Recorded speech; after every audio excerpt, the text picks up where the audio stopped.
Hello, welcome back to the Wrestling Newsroom. I'm your host, All Things Wrestling, and today we're going to be looking at all the wrestling news from Thursday. We start with Bret Hart's words about the passing of the Dynamite Kid. He wrote, "There are people in life that have a ripple effect, both professionally and personally. Tom Dynamite Kid Billington was one of those people. The second professional wrestling match of my career was against Dynamite. I benefited from his greatness, and throughout our match in Stampede, WWE and everywhere in between, I became a better wrestler because of him.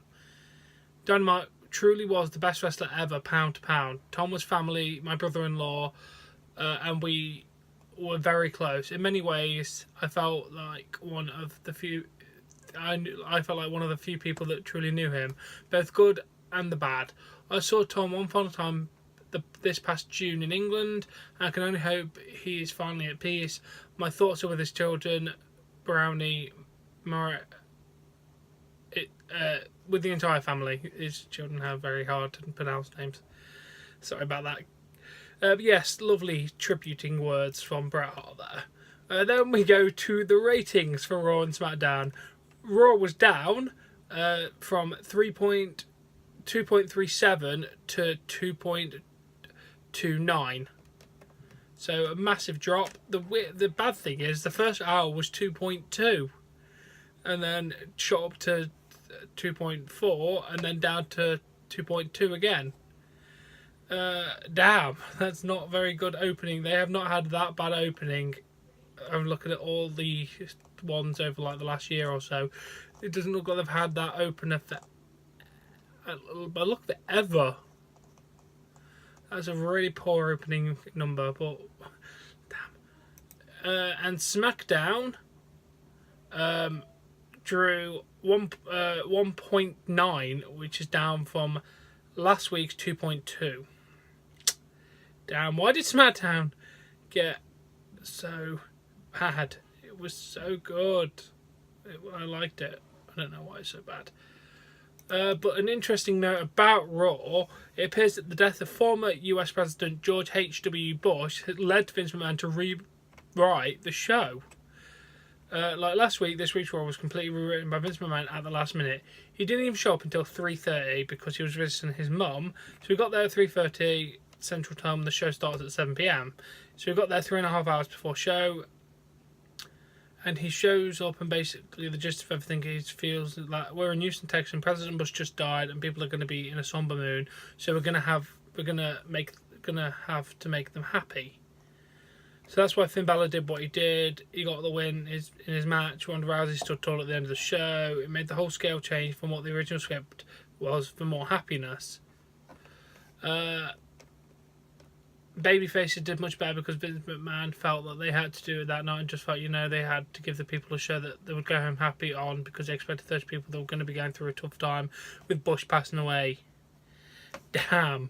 Another time a president or tragedy has changed the show. I mean, it was better. I don't want to see what the original script was, because Jesus Christ, last week was terrible. So yeah, can't wait.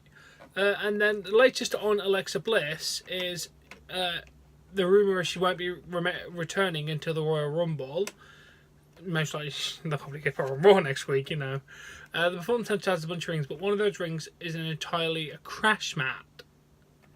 So she's taken light bumps, but she's not in an actual ring. She's taking it on the crash pad.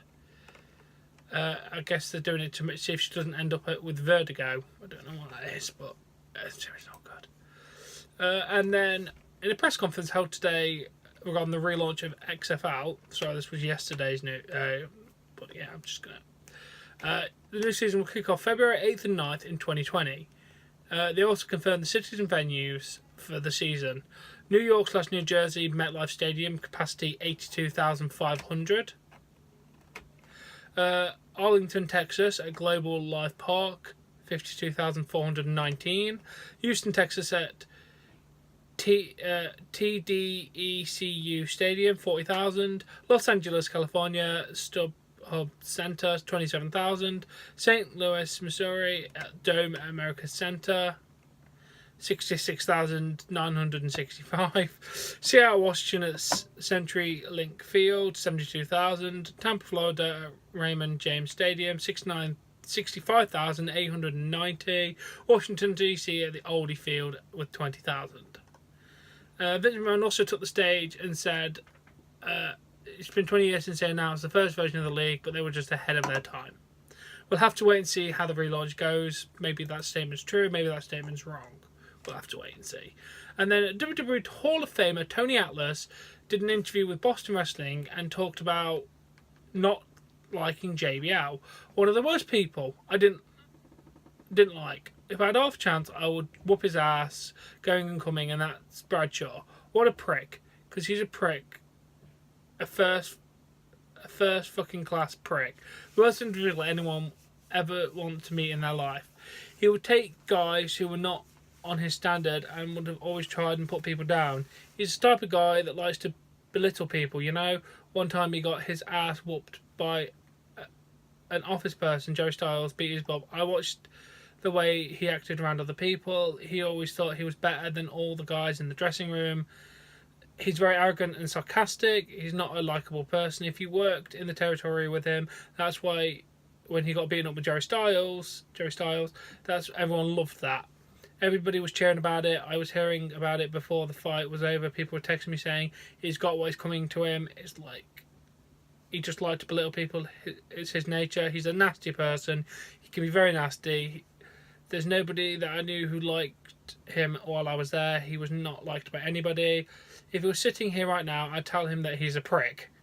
I'd tell him now because I can't get fired. I put up with his shit while I was there, but there's a lot of times I just wanted to get home and get up and punch him in the face. I mean, just about every time he came into the dressing room, I'd go, oh shit, here he comes.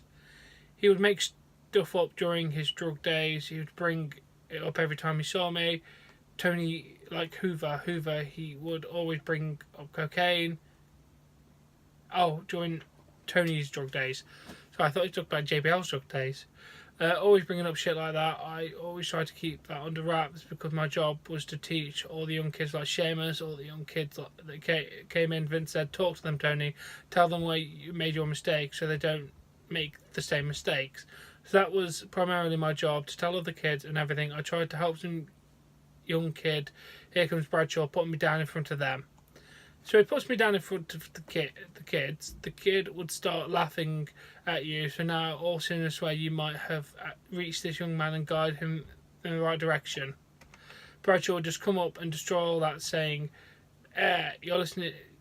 You listening to that Tony? He's all burnt out. He's all fucking coked out. He was a nasty son of a gun. I got no respect for him. Damn! Fuck you, JBL. You ruined Mauro Ranallo in SmackDown, so I have no respect for you either. And then Baron Corbin opened up about his backstage heat, 100%.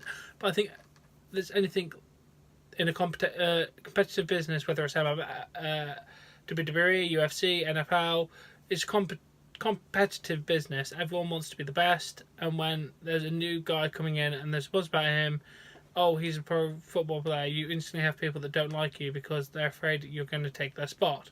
Of course, I poured salt on the wound saying, yeah, I'm going to take it if I get paid more than you and I'm better than you.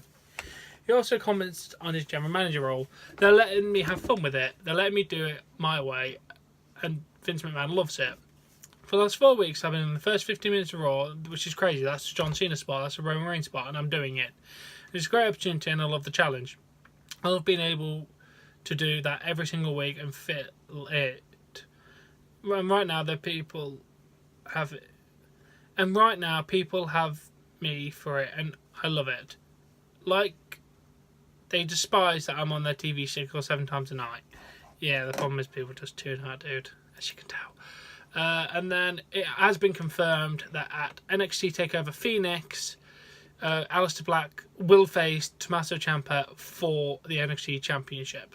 I would say spoiler, but it's on their official Twitter, so I assume that's just kind of what's going on. And then there's speculation and discussion that there's going to be a Queen of the Ring tournament at the next year's All Women's pay-per-view. Right now, it's just an idea being thrown around, but I'd like that. And then Dave Meltzer is reporting that Karen Q, Rachel Ellering, Yujiro Kushida are all under WWE's radar. Kushida is still under contract to New Japan Pro Wrestling until the end of January. So we'll have to see if they can get grabbed. And then former WWE star Hurricane, or Shane Helms, reacts to the new Daniel Bryan gimmick with a full message. If Daniel really cared about humanity, he'd kick the entire cast of Chris Lee Knows Best in the groin. I love that. I've seen so many adverts for that thing because I'm watching the USA Network.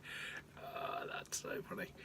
And then, good news for Becky Lynch. Her VIP access session for WWE Royal Rumble pay-per-view sold out in 90 seconds. She's tweeted saying, "Tell me that my Royal Rumble VIP access sold out in 90 seconds. I see and hear you all. All the t-shirts, the signs and posts, the love. The man sees you all. They didn't expect us, but here we are." Hell yeah, Becky. Hell to the yeah. Too sweet for the sellout. I mean, come on, who doesn't want to meet Becky Lynch? But yeah, that is the Wrestling Newsroom. I do hope you've enjoyed it. If you have, please give this video a like. Please support me on Patreon. Link in the description below. Subscribe to more content, and I'll catch you later. Bye.